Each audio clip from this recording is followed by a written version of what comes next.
I am excited for you and for myself because we are getting a very rare opportunity to take a closer look at a motorcycle that's made per order, and I thought I would never see one in real life because I don't know anybody who would order one. So today let's go wheel to wheel and everything in between on this 2024 Kawasaki Ninja E-1, Kawasaki's first essentially electric sport bike, and see if you should place your order. Then we're gonna get on it, go out there and ride this bike and see how it rides and how much power it really got in it. And then I'm gonna quantify my thoughts and give this E1 my Emmy score.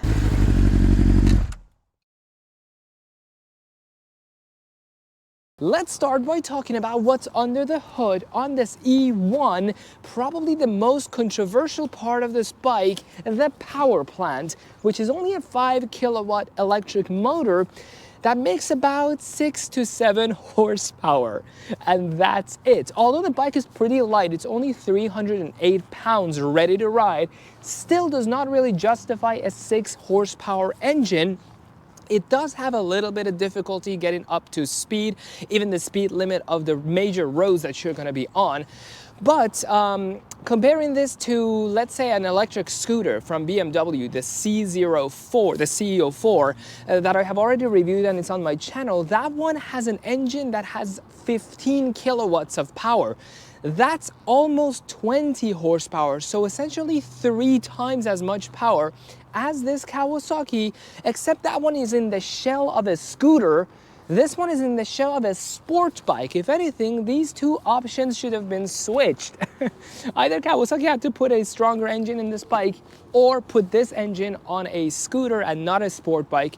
But anyways, this engine, you can see an invisible set of headers come out of it, go into these invisible pipes here, and goes out the invisible muffler. And this is how the 2024 E1 sounds. Now let's talk about the battery packs on the E1, and I say packs because there is 2 of them where the gas tank is, or would have been on a normal bike. You take the key out, you put it in the tank keyhole, and when you twist this open, you're gonna get another plastic cover here. You switch the lock on that, you remove this plastic from here, and here there are the 2 batteries sitting here with 2 red buttons. When you push the red button, it shows you how much that battery pack has remained in it, how much juice it has remained in it. And you can charge these packs via 3 different methods. You can either plug the cord directly into each pack, or you can place the packs on a charging, like a dock, or you can just connect the wall outlet, the cord, into the motorcycle directly. The diagrams on Kawasaki's website shows that the power cord is supposed to connect to something back here that I don't see. It might not be a US thingy, maybe other countries have it. I checked under the front, under the rear seat, the pillion seat, and I couldn't see anything. But if I want to show you what's under here, you put the key into the hole that's found on almost any other Kawasaki down here, and by twisting this, you can take the rear seat off, the passenger seat off, and there is this plastic covering here that I thought would be the cover to the charging port. I removed it and there is really nothing under it, but it could be a nice storage unit down here. But anyways, what's under the front seat? When you remove the rear seat, there is a cable pull. And when you pull that, you can remove the front seat. Again, a little bit more room here to store things, and that's where your toolbox is. So that's what's under the rear and the front seat of the E1, in case you didn't know what's under it. Now, Kawasaki claims that no matter which method you pick, it takes about 4 hours per battery to charge it from 0 to 100. And when both battery packs are charged, you get around 41 miles of range, which is probably the second top complaint that people have about this bike, is the low range and how long it takes to charge a battery. You only get 1 dock for this motorcycle, so if you want two batteries to be charged at the same time, so that your charge time is not 8 hours and it's actually 4 hours, then you have to buy an additional dock to put both of the batteries on charge at the same time. But yeah, that's the charge time and the range on the E1. Now, when it comes to technology, that I think is where the E1 really shines, because it has a good package for you. One is the existence of ride modes. You can pick from eco or from road, depending on if you want to conserve battery power, or if you want to be a little harder on the speed. You can pick from the two modes. But either mode you pick, you are going to have a boost option. And the boost option is this button right here on the right side of the handlebar. You push that, and for 15 seconds, the bike gives you an additional 10-15 mile per hour boost to overtake cars, or if you want to bring the bike up to the speed of the freeway or the road that you're on first. It disables itself after a couple of seconds, after 10-15 seconds, and then it needs a good amount of time to recharge.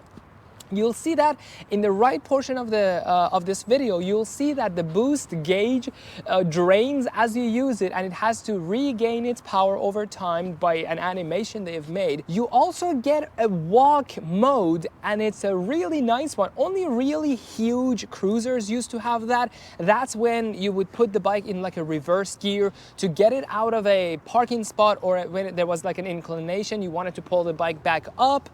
You would use that, but this is a 308-pound bike, and it has it because, again, the directionality of the motor, the electric motor, it's much easier to design that on EVs than on, internal combustion engines. Essentially how it works is you push this walk mode button and you hold it until the odometer goes orange. I guess actually it doesn't work right now. The kickstand has to be up.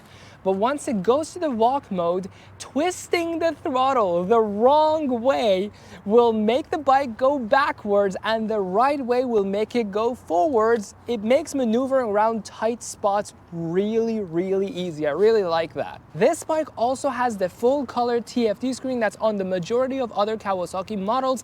The ZX4R, the Ninja 400, the ZX6R, the ZX10R.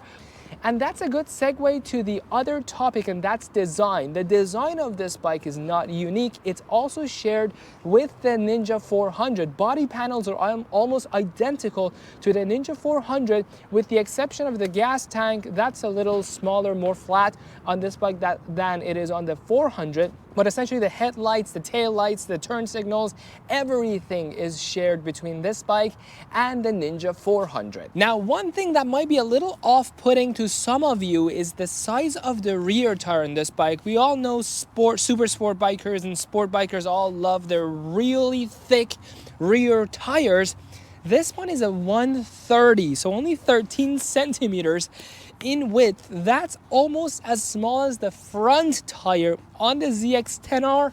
You have that on the rear of this electric bike. Again, because it is electric, a big rear tire, not only is it going to be heavy because the tire is heavier and the rim that it's supposed to be mounted on extremely gets heavy when you go, 180, 190, 200 rear tire.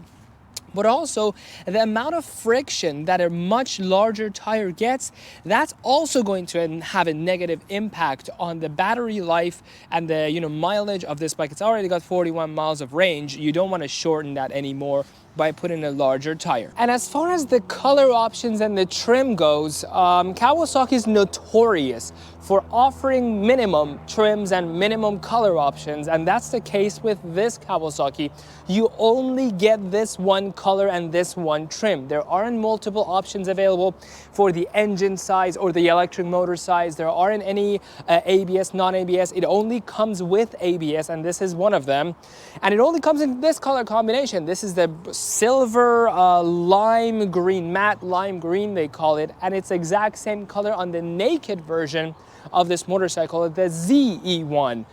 These are the only two available all-electric Kawasaki motorcycles, and they both come in the same color. And this one is MSRP at around $7,900 in the US. I'm not sure about other countries around the world, especially in your currencies, but in the US it's $7,899. And that's obviously not including, you know, the other charges like the shipping or assembly or your dealer fees. That's the base MSRP, and that's the only trim you get, and that's the only color you get. And finally, with all of that out of the way, it's time to go ride this motorcycle and test the forward gear and the reverse gear and the notoriously famous power plant on this bike and see how it works. But before we do that, a big shout out and thank you to Bellevue Motorsports for allowing us to review this one-of-a-kind made-per-order motorcycle that they have. I am really happy to have gotten the chance to spend a couple hours on this bike and review it for you and for myself. I really wanted to get to know this bike better. So make sure you go check out the website, and this motorcycle is going to be available for sale, and I'm going to put a link to it in the comment section, in the description section of this video for you to go check out. And with that, let's go ride this motorcycle. And disclaimer, the quality and the goodness or badness of a motorcycle does not reflect on its dealership. I know this bike is kind of controversial. It's not maybe the most popular Kawasaki bike, and the fact that a dealership allows me to take this bike and perhaps sometimes make fun of it or judge it and criticize it shows how open-minded and okay that dealership and its staff are when it comes to transparency and showing you everything right and wrong with a motorcycle. So again, kudos to Bellevue Motorsport for allowing me to do just that. So let's go and ride this bike. All right, let's go test ride the 2024 Kawasaki E-1. There is an EV sticker right here. That has nothing to do with the name. I was at first confused. I thought it's called Kawasaki Ninja EV, but it's actually Kawasaki Ninja E1. The name is back here on the tail. So let's go ahead and hop on the bike and go for a test ride. And this is the demonstration of the walk. So you hold it until that says walk mode, forward, reverse. If you flip the throttle the wrong way, essentially, it goes back. And if you switch it the right way, it just goes forward. That's the walk mode. Oops, I just went back. And you can turn it off, goes back to normal. And you can change the mode from road to eco depending on if you want to conserve the battery power or if you want to go a little faster. Road mode goes a maximum of 55 miles per hour. Eco goes, I think, 40 miles an hour. And with the boost button in each mode, you gain an additional like 10-ish miles per hour speed. Anyways, let's go on road and let's get going, shall we? Let's take a left here. Okay.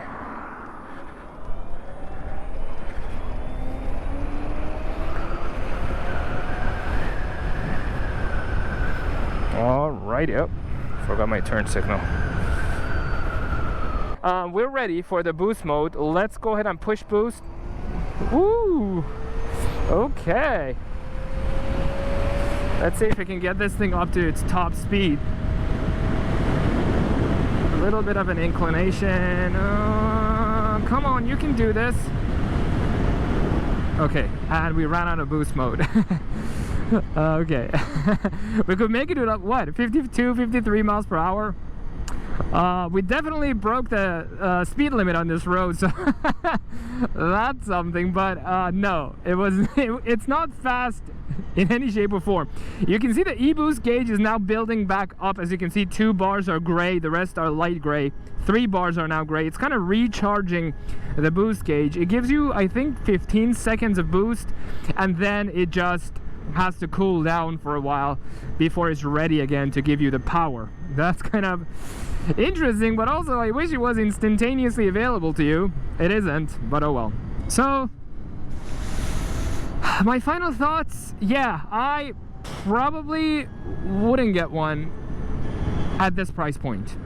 But good news is that this particular one that I'm riding is going to be it is a demo model that Bellevue Kawasaki has brought, so they are willing to let go of this one for a good price. So if you want something unique and eye-catching and something that nobody really has seen, again, because it's made per order, if you want to have something like that in your garage, and if you especially like EVs in general, you should definitely come buy this particular unit. Otherwise, you have to go make it per order. You have to go place a deposit, get it, and then take and wait many months before you even take delivery of it, and then go home with one, and you will pay a couple, $100 more.